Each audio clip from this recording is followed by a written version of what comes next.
Alors, Oldboy, ça, Grand coup de cœur. grand coup de cœur. Vous voyez le film, lisez le manga. En plus, ce qui est vraiment très intéressant, c'est que le début est identique entre le film et le manga, et après, il y a une grosse différence. Ah. Donc, Déception ou pas pour vous? Ah non, Non, vraiment pas non. du tout, au contraire. En plus, ils ont vraiment le manga a un style graphique relativement old school, on va dire, et qui est vraiment sur des Tokyo très très sombres la nuit, qui se passe dans des bars et des choses comme ça, et c'est vraiment plein d'ambiance. C'est vraiment ça qui est bien. Donc Oldboy, c'est ce qu'on n'aimerait pas qu'il nous arrive. C'est toujours très sombre ce que vous nous présentez quand même, Mathieu.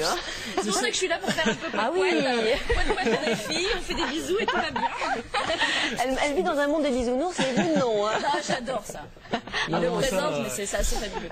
Non, Oldboy, c'est l'histoire de cet homme qui un jour téléphone à sa sa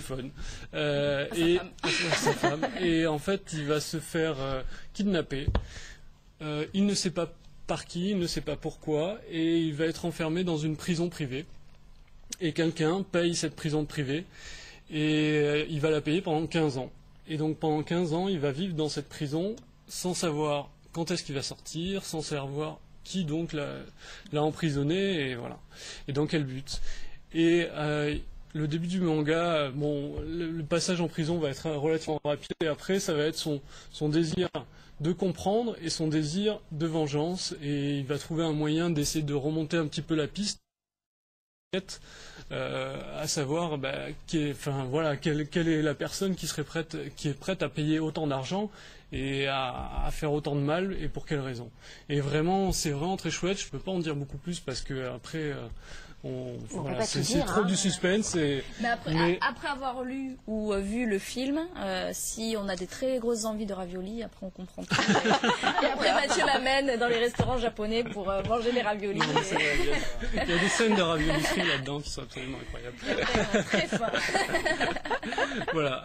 À noter que le film est quand même plus violent que le livre. Ouais, vraiment le manga. film, mes top 5 dans les coups de cœur de la vie entière. Ah ouais, quand même. Donc il a sa place. Ouais. Est-ce que ça vous parle, Violette Roche et Vincent Bonhomme, ce qu'ils viennent de nous présenter, Mathieu et Virginie? Parce que donc, je rappelle que vous êtes à l'origine de ce petit journal de vulgarisation scientifique Plume. Donc vous faites appel justement à un dessinateur que donc, vous connaissez bien, Koku, qui s'inspire un peu du dessin japonais. Est-ce que tout ce que viennent d'expliquer Mathieu et Virginie, ça vous parle ou pas? Est-ce que vous êtes amateur de manga, par exemple, Vincent? Non, pas du tout. Mais si, non, j'aime bien le style, mais c'est vrai qu'en fait notre association nous prend tellement de temps qu'en fait on n'a pas le temps de lire beaucoup de choses à côté. Non, en fait c'est vrai qu'on a deux dessinateurs qui travaillent avec eux et qui s'appellent Simon Trousselier et Benjamin Valin. Ouais, ce qu'on disait tout à l'heure. C'est des gens qui sont bourrés de talent, et c'est vrai, ils essaient de nous introduire depuis pas mal de temps dans l'univers manga. Et vous, Violette? C'est vrai, si c'est Simon qui m'a fait découvrir. Je connaissais pas du tout le manga, mais vraiment pas. Donc j'ai découvert ça quand je suis allée voir les ateliers qui se passent sous la boutique. Et donc là, j'ai découvert plein de super artistes et de super dessinateurs. C'était vraiment sympa. Et du coup, j'en ai lu un petit peu. Il m'avait filé des bouquins. Et c'est vrai que j'ai bien aimé. Est-ce que donne Simon? Beaucoup de cœur. Voilà.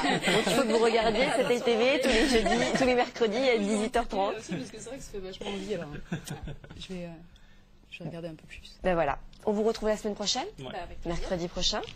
Vous savez déjà ce dont on va parler ou pas? Oui, pour une fois, on a travaillé une semaine avant. Vous êtes de bons élèves. Et du coup, je m'en souviens plus. Non, il n'y aura pas de thématique spéciale. Pas de thématique, voilà. Par contre, effectivement, Angoulême pour le 23.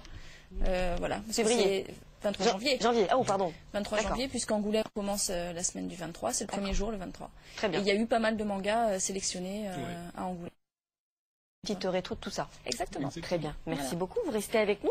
On va s'intéresser maintenant à un tout autre univers, rien à voir, même s'il y a des petits canards, des petites choses, on pourrait croire que...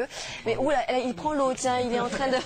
D'accord. Sa baignoire lui manque, donc... Oui, forcément.